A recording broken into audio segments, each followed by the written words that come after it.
আসসালামু আলাইকুম, আশা করি সবাই ভালো আছেন। আমি মোহাম্মদ মিন্টন হোসেন আপনাদের সামনে আজকে আবার আসলাম। বিশেষ করে আমি আজকে সেলাই কাটিং প্রশিক্ষণ শুরু করেছি।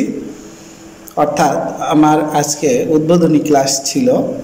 তো উদ্বোধনী ক্লাসটা আমি যেভাবে নিতে চেয়েছি সেভাবে হয়তো হয়নি, কিন্তু আমার উদ্বোধনী ক্লাসের যে প্রসপেক্টাস বা কারিকুলাম যেটা আমি রেডি করেছিলাম, অর্থাৎ আমি চিন্তা করেছিলাম যে হয়তো বা মানে যাদের এই শিক্ষার আগ্রহটা আছে অন্তত আসবে। তো বিশেষ করে মানুষরা সবসময় চায় ফ্রি ক্লাসটাই করতে চায়। তো ফ্রি ক্লাসেও যে এরকম হবে আমার অভিজ্ঞতাটা কম ছিল। সর্বোপরি শেষ কথাটা বলতে পারি যে তারপর আমি শুরু করেছি।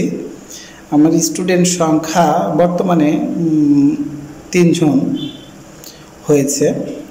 আমি তাদেরকে নিয়েই সামনের দিকে এগোতে চাচ্ছি। আপনারা সবাই আমার জন্য দোয়া করবেন। আশা করি আমার এই ক্লাসের সাথে থাকবেন।